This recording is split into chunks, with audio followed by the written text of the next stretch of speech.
जब युधिष्ठिर ने पितामह भीष्म से किया ये प्रश्न कि संभोग कौन ज्यादा एंजॉय करता है, स्त्री या पुरुष। सुनिए ये पौराणिक कहानी। एक बार युधिष्ठिर अपने पितामह भीष्म के पास गए और बोले, हे तातश्री, क्या आप मेरी एक दुविधा सुलझाएंगे?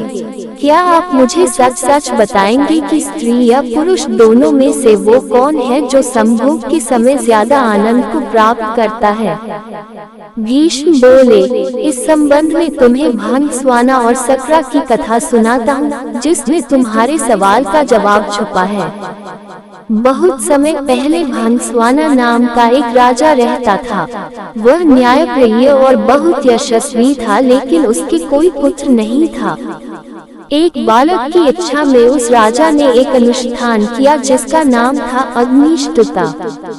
क्योंकि उस हवन में केवल अग्नि भगवान का आदर हुआ था, इसलिए देवराज इंद्र काफी क्रोधित हो गए। इंद्र अपने गुस्से को निकालने के लिए एक मौका ढूंढने लगे ताकि राजा भांगस्वाना से कोई गलती हो और वह उसे दंड दे सके। पर भांगस्वाना इतना अच्छा राजा था कि इंद्र को कोई मौका नहीं मिल रहा था, जिस कारण से इंद्र का गुस्सा और बढ़ता जा रहा था। एक दिन राजा शिकार पर निकला। इंद्र ने सोचा ये सही समय है और अपने अपमान का बदला लेने का, और इंद्र ने राजा को सम्मोहित कर दिया।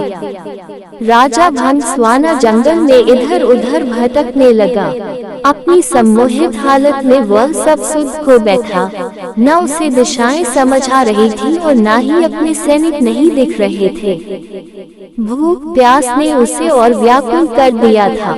अचानक उसे एक छोटी सी नदी दिखाई थी जो किसी जादू सी सुंदर लग रही थी। राजा उस नदी की तरफ बढ़ा और पहले उसने अपने घोड़े को पानी पिलाया, फिर खुद पिया। जैसे ही राजा ने नदी के अंदर प्रवेश की, पानी पिया, उसने देखा कि वह बदल रहा है। धीरे धीरे वह एक स्त्री में बदल गया। शर्म से बोझल वह राजा जोर जोर से विलाप करने लगा। उसे समझ नहीं आ रहा था कि ऐसा उसके साथ क्यों हुआ। राजा भांगस्वाना सोचने लगा, हे प्रभु, इस अनर्थ के बाद मैं कैसे अपने राज्य वापस जाऊं? मेरे अग्निष्टुता अनुष्ठान से मेरे 100 पुत्र हुए हैं, उन्हें मैं अब कैसे मिलूंगा? क्या कहूँगा? मेरी रानी, महारानी जो मेरी प्रतीक्षा कर रही हैं, उनसे कैसे मिलूंगा? मेरे पौरुष के साथ साथ मेरा राजपाट सब चला जाएगा, मेरी प्रजा का क्या होगा? इस तरह से विलाप करता राजा अपने राज्य वापस लौटा। स्त्री के रूप में जब राजा वापस पहुंचा तो उसे देखकर सभी लोग अचंभित रह गए।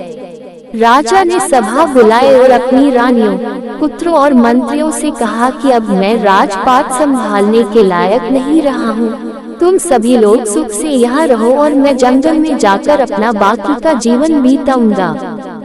ऐसा कहकर वह राजा जंगल की तरफ प्रस्थान कर गया।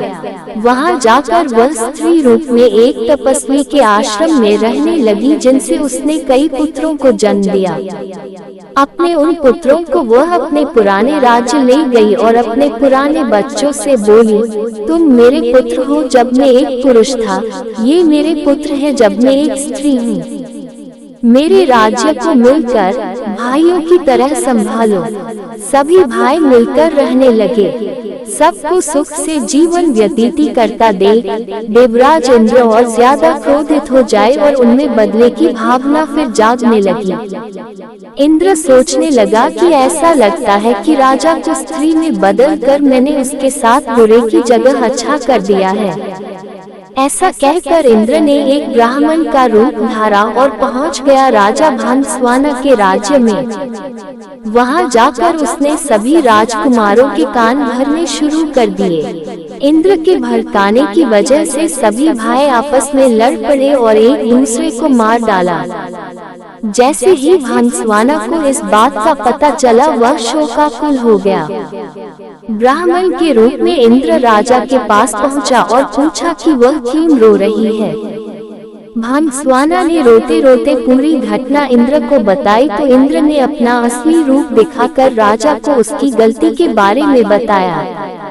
इंद्र ने कहा, क्योंकि तुमने सिर्फ अग्नि को पूजा और मेरा अनादर किया, इसलिए मैंने तुम्हारे साथ यह खेल रचा।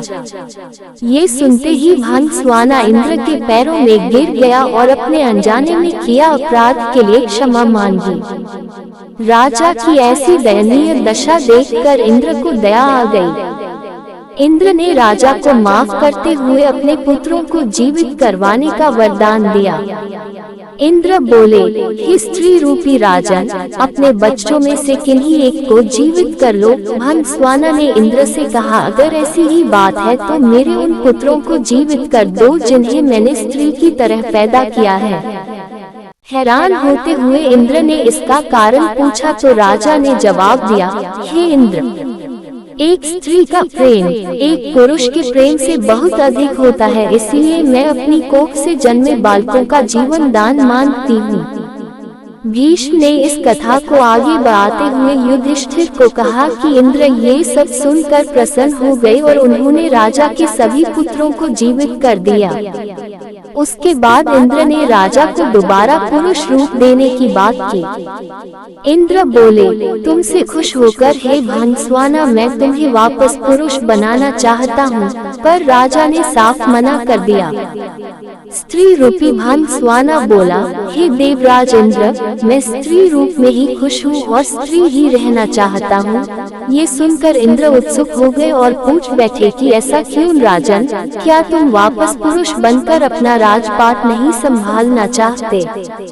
भंसवाना बोला, क्योंकि संभोग के समय स्त्री को पुरुष से कई गुना ज्यादा आनंद, तृप्ति और सुख मिलता है, इसलिए मैं स्त्री ही रहना चाहूँगा। इंद्र ने तथास्तु कहा और वहाँ से प्रस्थान किया। भीष्म बोले, हे युधिष्ठिर, यह बात स्पष्ट है कि स्त्री को संबंधों के समय पुरुष से ज्यादा सुख मिलता है। मित्रों, ये थी आज की कहानी। अगर आपको ये कहानी अच्छी लगी हो तो वीडियो को लाइक जरूर करें और कमेंट बॉक्स में जरूर बताएं कि आपको ये कहानी अच्छी लगी या नहीं। मिलते हैं कल एक और नई कहानी के साथ, तब तक राधे राधे।